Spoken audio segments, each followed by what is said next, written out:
آج 14 اپریل کی یہ دلکش اور سنہری صبح اپنے ساتھ خوشیوں، شکر گزاری اور ثقافت کا ایک ایسا حسین پیغام لے کر آئی ہے جس کی گونج صرف پنجاب ہی نہیں پوری دنیا میں سنائی دیتی ہے۔ فضا میں ڈھول کی تھاپ گونج رہی ہے، کھیتوں میں سنہری گندم ہوا کے ساتھ لہرا رہی ہے اور ہر چہرہ مسکراہٹ سے جگمگا رہا ہے۔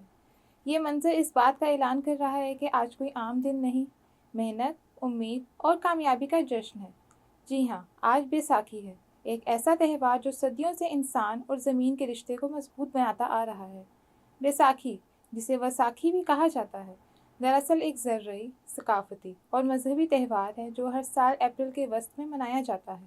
یہ دن پنجاب کے دیہی معاشرے میں نئے سال کی علامت بھی سمجھا جاتا ہے، کیونکہ اس وقت ربیع کی فصل، خاص طور پر گندم، مکمل طور پر پک کر تیار ہو جاتی ہے۔ کسانوں کے لیے یہ لمحہ انتہائی اہم ہوتا ہے۔ مہینوں کی محنت، دن رات کی مشقت، موسموں کی سختی اور دعاؤں کے بعد آخرکار انہیں اپنی محنت کا صلہ بھی ملتا ہے۔ یہی وجہ ہے کہ بیساکھی کو خوشحالی، برکت اور رزق کے جشن کے طور پر منایا جاتا ہے۔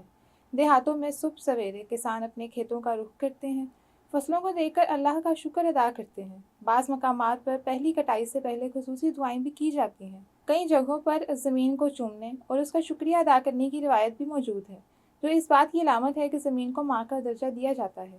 اس دن مویشیوں کو نہلایا جاتا ہے، انہیں پھولوں سے سجایا جاتا ہے اور کھیتوں میں خوشحالی کے گیت گائے جاتے ہیں۔ بیساکھی کی اصل روح کو سمجھنے کے لیے اس کی مذہبی اور تاریخی اہمیت کو جاننا بھی ضروری ہے۔ 1699 میں اسی دن سکھ گرو گوبند سنگھ نے آنند پور صاحب میں ایک عظیم اجتماع کے دوران خالصہ پنتھ کی بنیاد رکھی۔ یہ لمحہ سکھ تاریخ میں ایک انقلاب کی حیثیت رکھتا ہے۔ گرو گوبند سنگھ نے اس دن سکھ قوم کو ایک نئی پہچان دی، انہیں ظلم کے خلاف کھڑے ہونے، سچ کا ساتھ دینے اور انصاف کے لیے لڑنے کا درس دیا۔ 5 پیاروں کا انتخاب، امرت پاشن کی رسم اور خالصہ کی تشکیل نے سکھ برادری کو ایک مضبوط اور متحد قوم بنا دیا۔ اسی نسبت سے بیساکھی سکھ برادری کے لیے نہایت مقدس دن ہے۔ اس موقع پر دنیا بھر کے گرودواروں میں خصوصی عبادات، شبد کیرتن اور ارداس کا اہتمام کیا جاتا ہے۔ لنگر کی روایت اس دن خاص طور پر نمایاں ہوتی ہے، جہاں ہر شخص کو بلا تفریق کھانا پیش کیا جاتا ہے، چاہے وہ کسی بھی مذہب، نسل یا طبقے سے تعلق رکھتا ہو۔ یہ روایت انسانیت، مساوات اور بھائی چارے کا عملی مظاہرہ ہے۔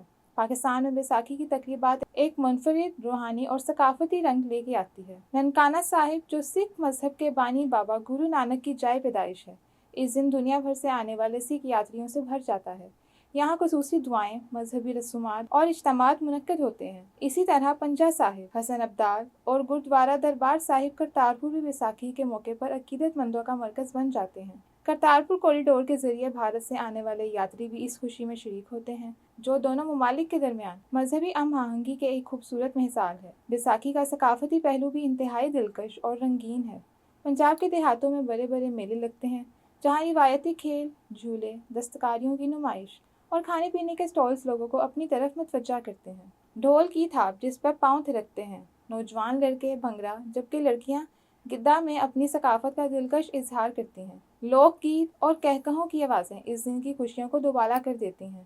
اس موقع پر روایتی کھیل، کبڈی، نیزہ بازی، رسہ کشی اور گھڑ دوڑ بھی منعقد کی جاتی ہے۔ بچے جھولوں سے لطف اندوز ہوتے ہیں، نوجوان مقابلوں میں حصہ لیتے ہیں اور بزرگ اس دن کی رونق کو دیکھ کر اپنی جوانی کے دن یاد کرتے ہیں۔ گھروں میں مہمانوں کا آنا جانا لگا رہتا ہے اور ہر طرف خوشی کا ماحول ہوتا ہے۔ کھانے پینے کی بات کی جائے تو بیساکھی کا دن دیسی ذائقوں کا خزانہ ہوتا ہے۔ لسی، مکھن، ساگ، مکئی کی روٹی، پراٹھے، جلیبیاں، کھیر اور دیگر روایتی پکوان اس دن کی خاص پہچان ہے۔ خواتین گھروں میں خصوصی کھانے تیار کرتی ہیں اور مہمانوں کی توازہ کرتی ہیں، اور جبکہ مرد حضرات باہر میلوں میں لطف اندوز ہوتے ہیں۔ بیساکھی کے دن کا ایک سنجیدہ پہلو بھی ہے جو تاریخ میں ہمیشہ یاد رکھا جائے گا۔ 1919 میں اسی دن جلیاں والا باغ قتل عام پیش آیا، جب برطانوی فوج نے نہتے شہریوں پر فائرنگ کر دی۔ یہ واقعہ برصغیر کی تاریخ کا ایک سیاہ باب ہے جس نے آزادی کی تحریک کو مزید تیز کر دیا۔ آج بھی بیساکھی کے موقع پر اس واقعے کو یاد کیا جاتا ہے اور شہداء کو خراج عقیدت پیش کیا جاتا ہے۔ بیساکھی اب ایک عالمی تہوار بن چکا ہے۔ کینیڈا، برطانیہ،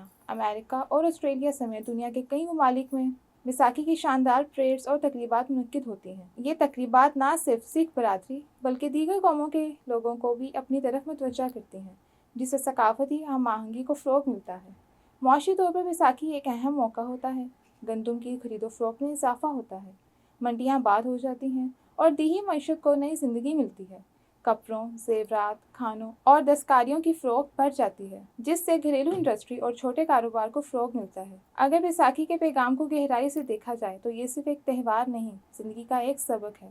یہ ہمیں سکھاتی ہے کہ محنت، صبر اور شکر گزاری ہی کامیابی کی کنجیاں ہیں۔ یہ دن ہمیں اپنی زمین، اپنی ثقافت اور اپنی پہچان سے جڑے رہنے کا درس دیتا ہے۔ یہ ہمیں یاد دلاتا ہے کہ خوشیاں بانٹنے سے بھرتی ہیں اور محبت سے ہی دنیا خوبصورت بنتی ہے۔ آج شام ڈھلے گی تو بیساکھی کی خوشیاں اپنے عروج پر ہوں گی، ڈھول کی آوازیں فضا میں گونج رہی ہوں گی اور لوگ اپنے پیاروں کے ساتھ اس دن کو یادگار بنا رہے ہوں گے۔ لیکن اس دن کا اصل حسن اس کے پیغام میں ہے۔ محنت، شکر گزاری، اتحاد اور محبت، یہی وہ روشنی ہے جو بیساکھی کو ایک عام تہوار سے ایک لازوال احساس بناتی ہے۔